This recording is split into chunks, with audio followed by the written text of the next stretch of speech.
I did love, I mean, it's hard to believe we're sitting right in front of the balcony that was just a few weeks ago now that he stood out there. I was incredibly caught off guard and surprised when he walked out there. I just couldn't imagine an American walking out of that loggia there.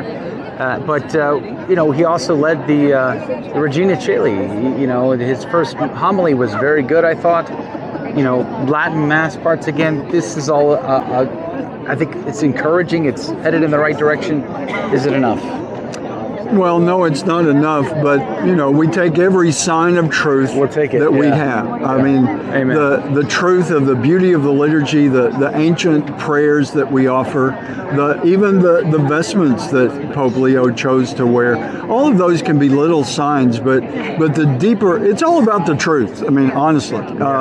And those little signs are great, but they have to be little signs of bigger movements to correction and back to the plumb line of truth. I mean, that's what I would insist on, is that we need to remember the truth isn't ours. Right. We should be humble servants of the truth, from Pope Leo to all the cardinals in the Vatican, to every diocesan bishop around the world, to every pastor of a church, to every lay faithful. That hierarchical structure of the church needs to always look to Christ, who is always with the Father and pointing us to the Father. He says he's the way, the truth, and the life, the gate, the only path to the Father.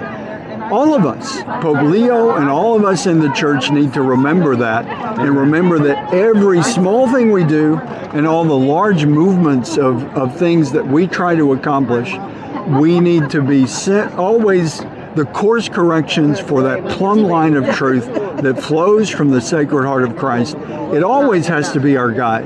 And I guess I would conclude with that be joyful, be strong, know that the truth of Christ is not diminished, no matter what human initiative may be taking us away from that. The truth of Christ is what prevails. The truth of Christ is what humanity needs. And that is what we should be joyful and hopeful in always, and do our best.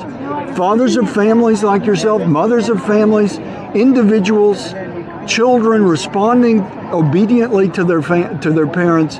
Families are where that renewal needs to happen. And there needs to be a course correction in all of that. What is a family? What is marriage? What is the sanctity of life from conception to natural death? All of that should be crystal clear, and we should be strong and joyful and hopeful, because it is crystal clear.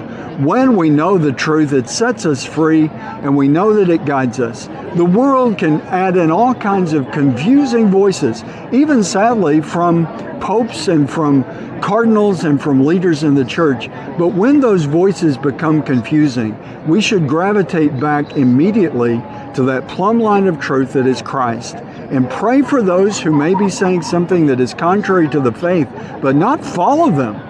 Follow only the truth that is Christ. Amen. Thank you, Your Excellency.